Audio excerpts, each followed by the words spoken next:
This is the brand new Peugeot e3008 all electric, and I reckon that it's one of the most important cars that Peugeot have released in a long time.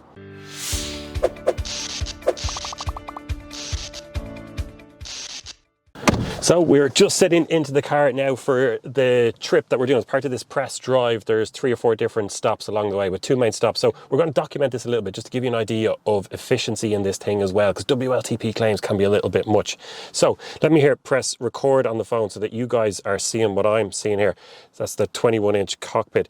Now we've brought up the energy screen just here, and it will give us some details on history, usage, charging and stuff like that. This one's actually interesting. The usage, yeah, there we go. How much has been spent on the motor, the climate, and other. Now, today is warm enough. It's 22 degrees outside, but it's quite sunny. So we're going to have the aircon on. I'm going to set it to about 20, 21 or thereabouts. But over here, what I want to show you as well, that we're going to reset the trip meter. So what you do is a little button on the side of the stalk here, which is a strange place to put it. But anyway, that's what Peugeots do. We kind of get used to it. So we're going to reset that trip just there to 0. There we go. Now it's reset. So this will help to give you guys some sort of an indication of how efficient this thing is. So I think it's time to hit the road.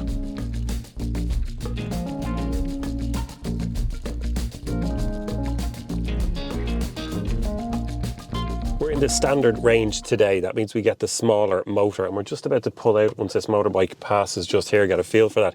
So we have the 157 kilowatt motor. That's 210 brake horsepower. Just line it up, floor it from 20 to 30, 40, 50, 60. So there's a little bit of poke in this. Like, I think people that are used to driving kind of, mid-sized to decent-sized SUVs like this, 1.8 litre petrols or even 2 litre diesels are going to find this quite peppy and pokey. And it's just that it's the electric drivetrain that gives you that. So you get all of the power and the torque straight away when you plant your foot. So even now, we just come around the corner, I'm at 50, floor it, and then you just feel that surge of power just there. And this isn't even in sport mode, so we could put this into, keep an eye on the road here because we're up on the Wicklow Mountains and this is pretty narrow. So there's a button just here. I can toggle in between eco. So I'm in eco now, a lot of regen, press on the pedal, not much happens. Let's go into normal. And yeah, you can feel that being a little bit more reactive. All right, now let's go to sport. And yeah, you do seem to get a little bit more power, all right. Has it made the steering wheel a little bit stiffer potentially?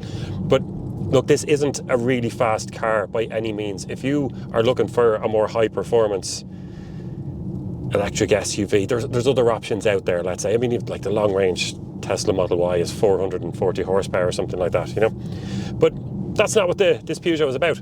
Now, having said that, I'm in the single motor version, so I'm in the standard range one, the smaller battery. If you do go for the larger battery, you get a slightly larger motor. It's 170 kilowatts instead of 157, so that's 230 horsepower thereabouts compared to the 210. So you get an extra little bit of poke, but then again the battery's slightly heavier, so it cancels each other out, and it's pretty much the same speed or time in terms of 0 to 100. And if you do want more power, you can get the dual motor version.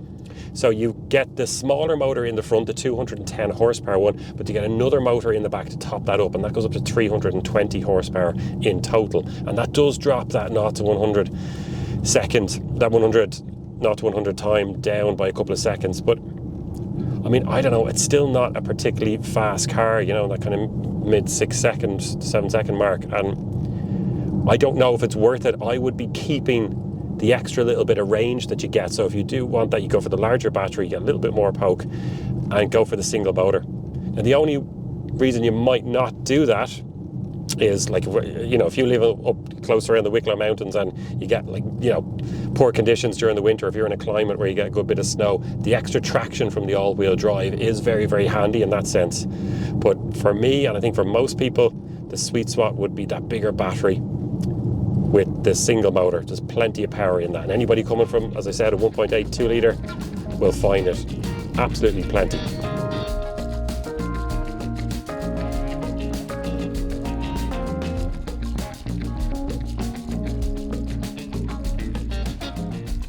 So we've just arrived at the first destination, the Wilds Cafe, I think it's called. Anyway, that's not what you want to know about the car. Okay, let me press record here and see how we get on. Do you know what I'll do? I'll turn off the climate control. We had that set to 21, but you guys don't need to be hearing that.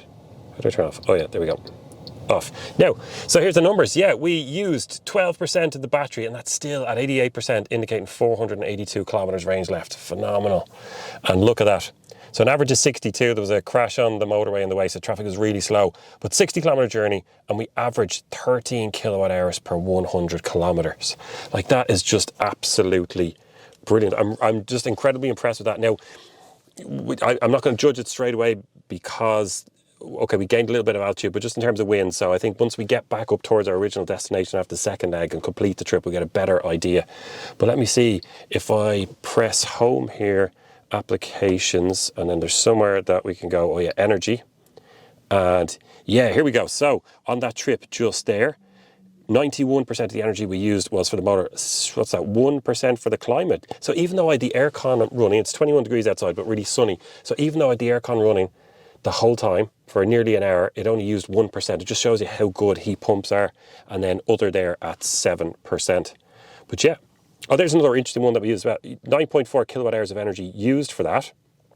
But look, we got 1.6 kilowatt hour of energy back in from regen braking on the way.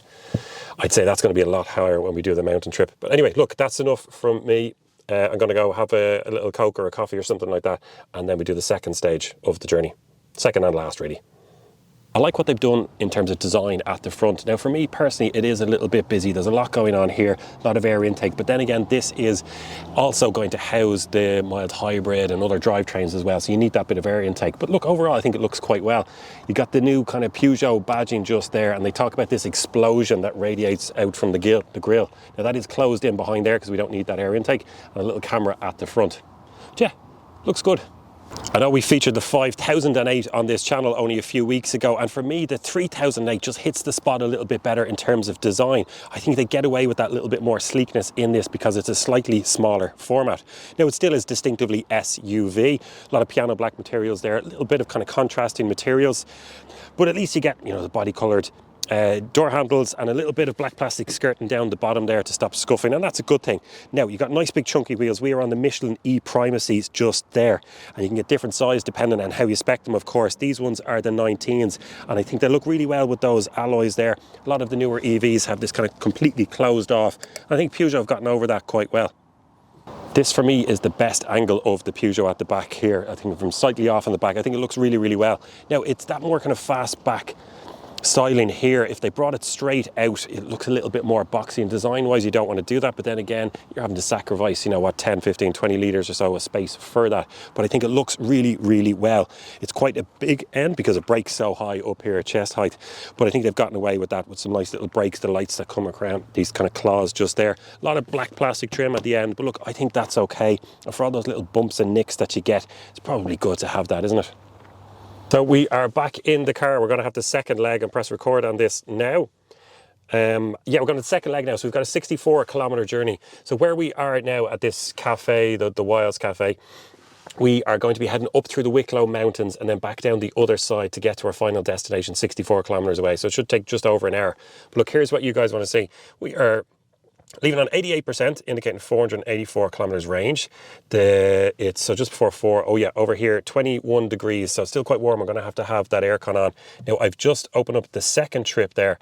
So actually, if I go back here, press on the stock, instant consumption. So there's the first one that we did.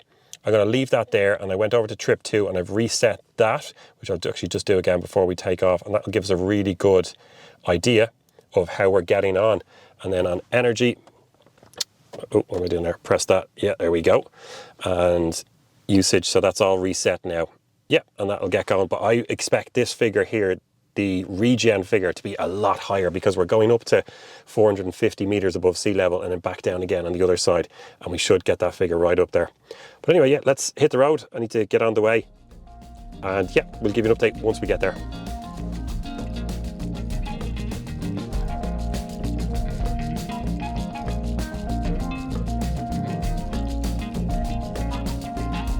We are in the Wicklow Mountains, which is an absolutely brilliant place to test out chassis, suspension, handling, feel for the car. But we're also in a 2-ton electric SUV that's used to to get the kids around through school runs and stuff like that. So in a sense, it's a terrible place to test it out because this is not what the car is built for. But it does feel okay up here. And you know, in one sense, like if you're coming up here for a sporty, spirited drive, then this is just not the car for you. Let's be honest. There's a little bit of body roll. We're coming around to a corner just here, put it into that, and you do feel a little bit of body roll, all right. And going over those little bumps and ramps, it's a little bit wallowy and marshmallowy, but let's give that a bit of context now. That's in a way what you want. Taking little bumps like that, it's comfortable. You're not going to be rallying this thing around anyway, so why don't you just enjoy yourself when you're driving it and just wallow around? And in that sense, it's really good. The suspension is tuned nicely in the sense that it's taking all those little bumps, and when you put it into a corner, you do get a little bit of body roll, but I'm okay with that. That's absolutely fine. And I think what we're left with is just a really comfortable family car with really good sound insulation. We've had this on the motorway. I've had it up at 120 kilometers an hour. I'm now down in the back twisty roads of the Wicklow Mountains, and it's good. Like, you can just tell by the low volume that I'm talking at, and I can still hear myself now. Yeah, this thing is doing pretty well in that. Let's open it up and have a look inside. And manual, but that's okay. Too much of a fuss made about that. I'm absolutely all right with that. And it's a good size boot in here. Now, this is going to be bought a lot as a family car or for getting dogs in and out. So this kind of thing is important. Now, we've got 520 litres of space in there, which is pretty good. Like, this is not a big car. It's just under 4.6 metres long. So to get that kind of space out of something that size, and also being on a compromised platform, I'm pretty impressed by that. We get this nice little kind of cloth and rubberized insert in there, and then you can lift up that false floor, and there's more space down there for some charging cables and stuff like that. And you can also raise that up a little bit more depending on how you want the boot to be set up. A couple of little straps in there, and we've got a 12-volt charger.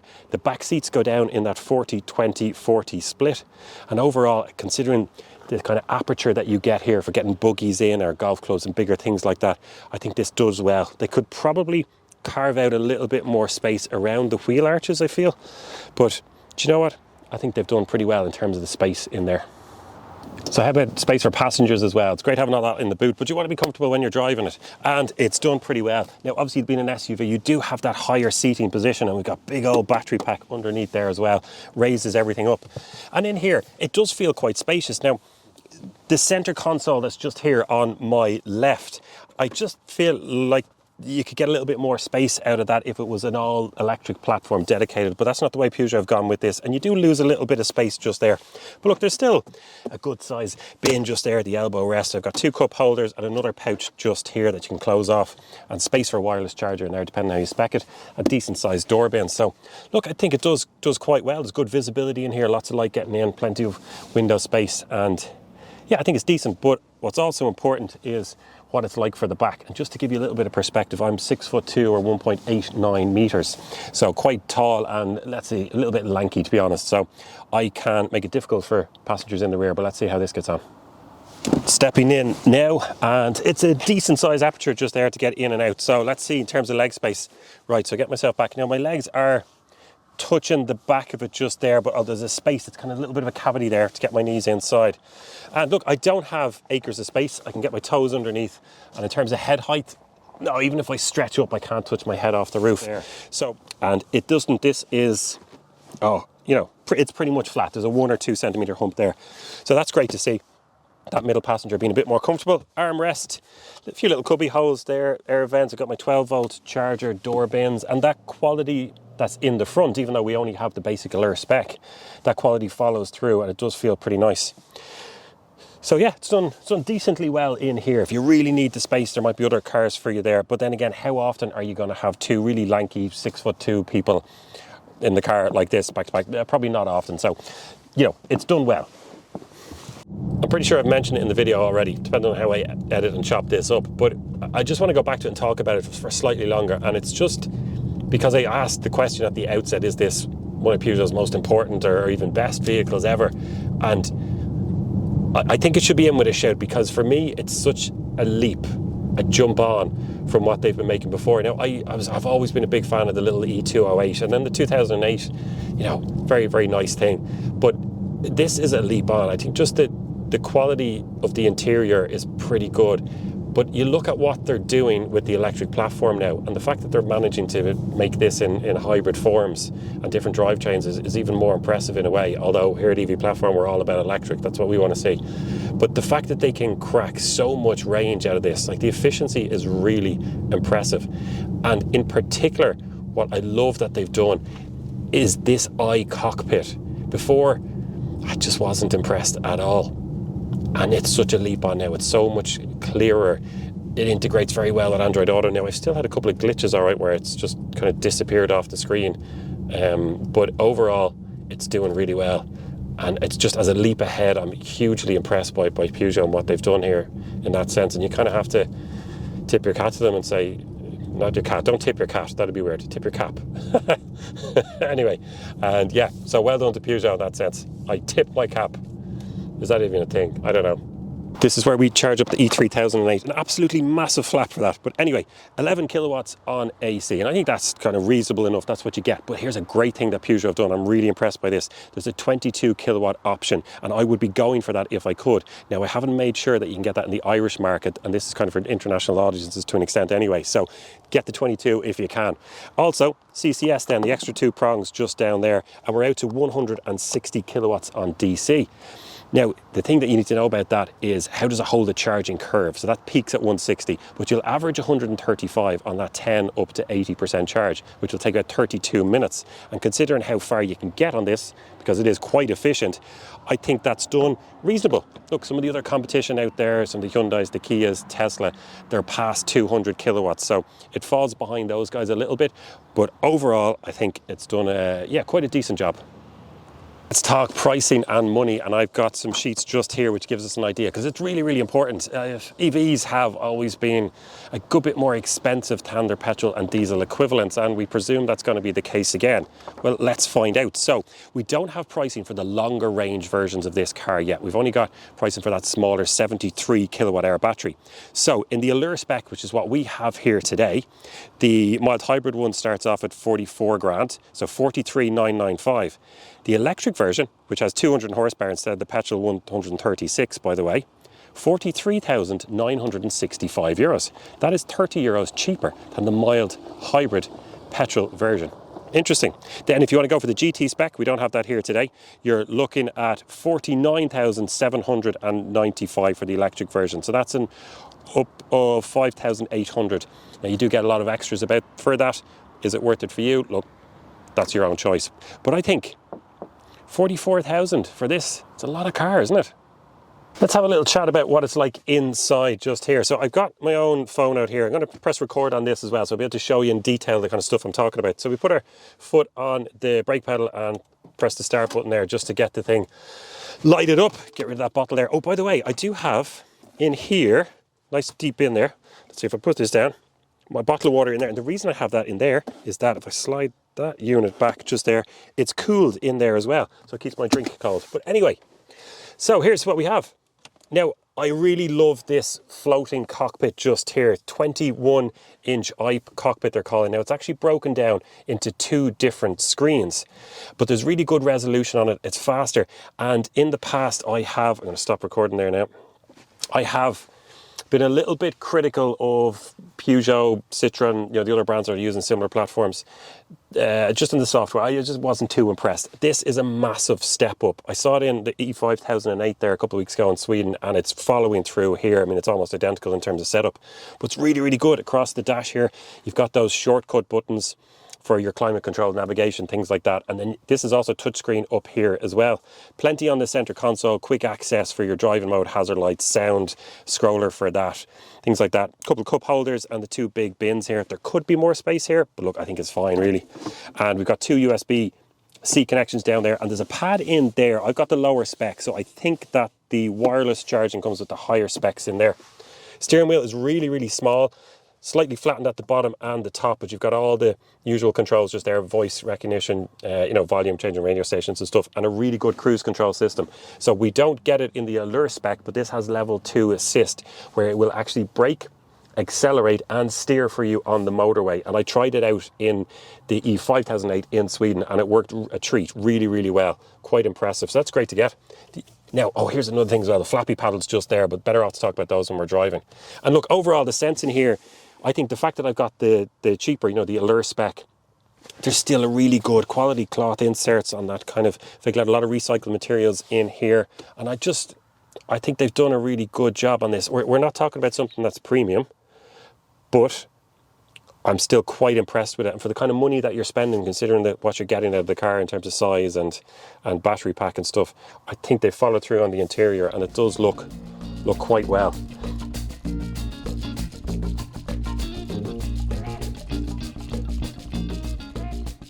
We've just pulled into the place that we're staying tonight, and all the driving for the day is finished. So I'm just hitting record here now on this so you guys see all the numbers.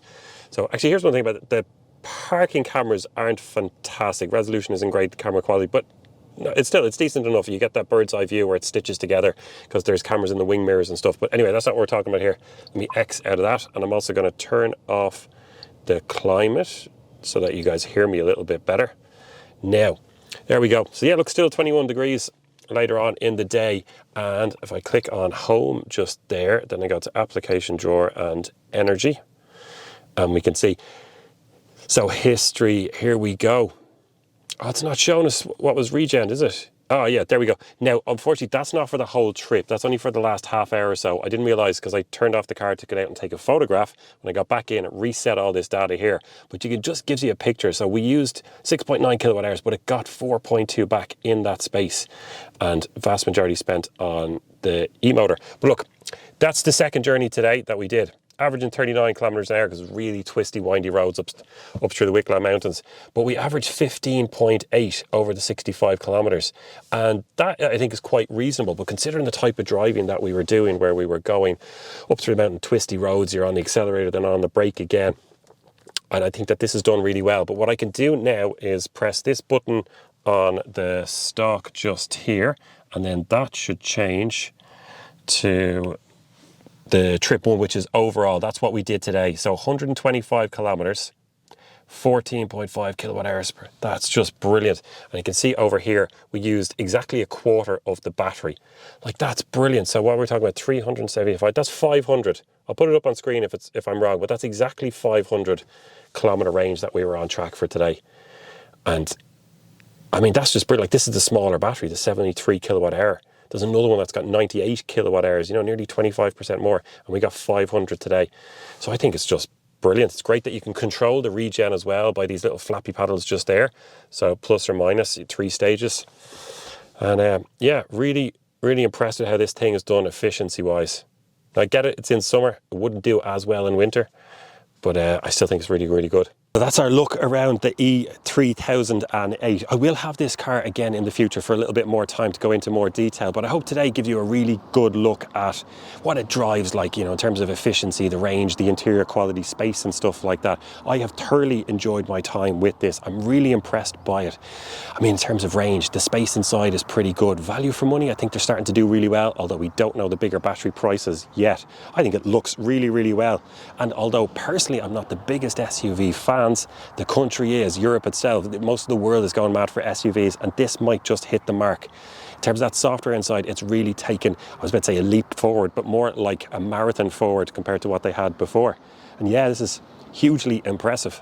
So look, leave us a comment on whether or not you agree with me, what you think about this. Is it something that's on your radar? Please do subscribe to the channel if you have a moment. We really do appreciate the support as we try to grow this. Just hit 2,000 subs and we're on a march now to get another 1,000 on top of that. Thank you very much for watching, and we'll see you on the next one.